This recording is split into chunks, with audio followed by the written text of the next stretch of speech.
so now that I've finally got a little bit of time on my hands, I thought I would start getting back into the filming and show some work that I'm doing with Fattori, and then I'm also going to bring down one of my 3-year-olds and back him and show you the whole process between through the ground handling stages all the way to having his first canter under saddle. So there's a huge amount of topics I would love to cover, and hopefully I will get through them all in due course, but today with Fattori we're going to be working on 2 main things. In one session I'm going to be working on body control, and in another session I'm going to be introducing her to obstacles, which she hasn't done before. So when I am teaching at camps and in clinics, a lot of the riders struggle with controlling their horses. And they say to me, Amanda, can you hop on? I'm really nervous of my horse, or I can't stop him, or he won't turn. And I reply, I don't want to hop on it, because I can also see that there's no, that they have very little control, and I don't want to put myself in a situation where I'm at risk. And I always say that the majority of ridden issues are ground handling issues. So if you're having trouble turning on their backs, if you're having trouble stopping, usually you could go back down, put them in a halter and lead rope, take them out on the lunge, do a little bit of ground handling, and teach them how to use their bodies or fix the issue in a safer situation. And so then once we go back down to the ground handling training, that usually fixes the ridden issues. With Fattori, I'm going to go through some basic body control maneuvers that I teach all my horses, and I teach them, even my break-ins, I teach it to them even from day 3 onwards. I start to introduce how to yield the hindquarters, how to yield the forehand, etc. Most of the reason riders have control issues is that their horses get very straight in the body.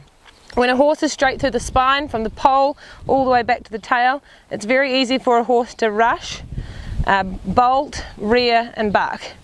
If I've got control and I can turn the spine, so I can flex her head left or right or yield the hindquarters, then it's very hard to do those sort of things. So first of all, I'm going to go through and do a few maneuvers. I'm going to first do the turn on the hindquarters, which is where the hindquarters stay really still, the forehand moves in a semicircle around the front. So to control the front end of the horse, which is what I'm wanting to do now, my leg goes on at the girth, my rein closes against this side of the neck, and this leg and this good girl, leg on the other side open, so it gives her space to move into. I'm going to keep the pressure with my hand. She's anticipated something, good girl, and gone to rein back. Because it wasn't the question I asked, I just keep the pressure until she starts to give me the answer I want. So the pressure with my hand is still there. She's trying to anticipate. I'll just wait till she's softer in the mouth. So this is something I see frequently, is where the horse, good, starts to anticipate the next manoeuvre. And what I don't, there we go, good girl. What I don't want is the horse rushing or getting stressed in between. So they should start the manoeuvre relaxed, then go through it, and then finish relaxed. So I'll just do that again. So I'll get a soft leg on at the girth. And there, she's just got stressed. So I wait. And now I reward. So I don't reward them once they've done the manoeuvre I've asked. I reward them once they've done the manoeuvre I've asked, and then they've relaxed. So I'll just go a couple more times until she can just, good. And then that was beautiful, she straightened up again, that's okay. I want her to stay here. And she's going to stay here until, good girl, she relaxes. I'm going to go, whoa. There, she started to anticipate. My leg goes on at the girth now. There, so just well done, good girl. And then you can see she gets a little bit tense about it, and so I just wait. My leg is off, I'm not asking her to do anything. My energy is very relaxed. Good girl. So this whole session is going to be just about doing this one manoeuvre and finding relaxation. If I try to go on to something else, then I teach her to rush through everything. So I start relaxed, my leg goes on.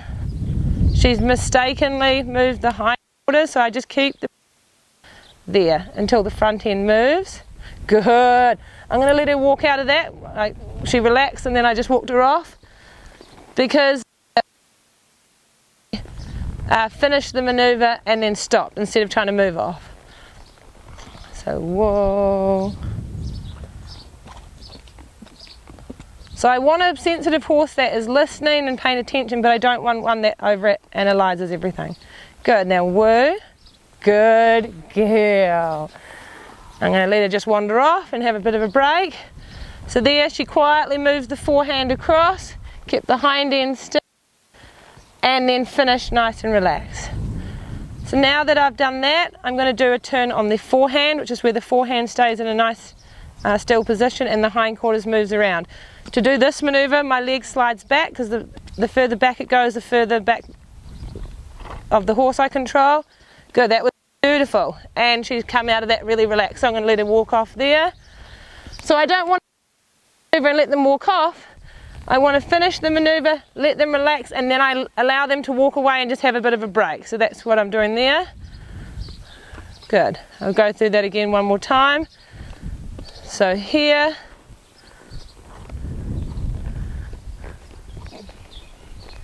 Good, and hold.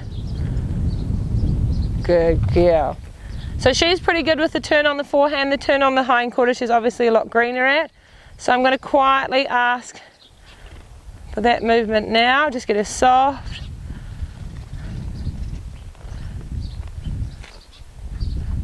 Good, and relax. Well done. So my energy is always really cold, especially when I'm working. Like my energy comes up, she's going to start to get a little too tense through the body. So when we're working through this body control, well, my leg goes on at the girth to control and move the front end of the horse. So there, well, my leg, good girl, she's anticipated there. My leg goes back to control the back end. And then what I do to control the front and the back end at the same time, I put my leg halfway between. So if I'm here, I want to do this, it leads me into a side pass. Good. She's a little tense in that. She's just wanting to walk out. She's done it beautifully. I'm just going to wait. Good girl. Reward, let her walk off. So she technically moved across, then she walked forward, then she got a bit heavy in the mouth. And you could just see that she was quite anxious about the minute. So let her have it. And the same goal is that she can move across and find relaxation. Whoa. Good, so I haven't raised my energy, I haven't asked anything of her. Now my leg closes. She's just got a bit crooked, that's okay, just wait until, beautiful, and halt. My leg comes off. I wait till she relaxes, and I reward, let it walk off. Good girl.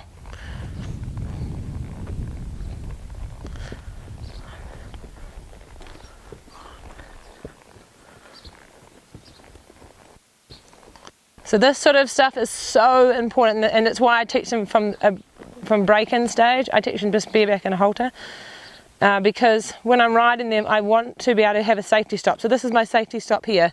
Turn the head, yield the hindquarters.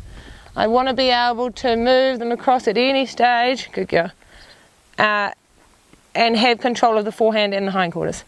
Alright, so after the side pass again, I'm just, good girl. Now she's confused here. She's saying, does she mean go forward, does she mean go back? I'll keep the pressure, just keep the pressure. There, relax. Whoa, find relaxation. I'll keep the pressure now with the hand until, there we go. It's a very gentle pressure. What she did there was she just didn't quite understand the answer, started to anticipate, gave me the wrong answer, so I just waited, kept the pressure until she moved in the direction I was wanting. So this leg is on. Good. My leg comes off immediately. The second she begins to move, my leg comes off. So you can see she's over anticipating. Good. That was a nice one, but I wanted to finish soft. Good girl. I'll walk her out. And some days this is just my session. I'll just come down and I'll just play with this for 15 minutes or 10 minutes. And then maybe I'll take them up the farm, or maybe I'll just put them back in the paddock. But I don't want to just ride around in circles every single day and not teach them something new. This sort of stuff is so important, especially for your more advanced things. Okay. Good.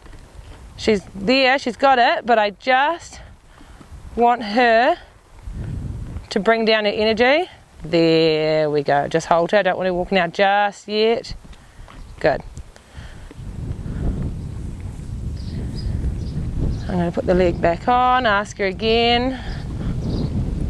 Good, that was lovely. And she relaxed. Whoa, almost relaxed. Just wait till she finds softness. Reward. I like to walk them out afterwards just because it gives them time for their brain to process, but it also gives them time to relax.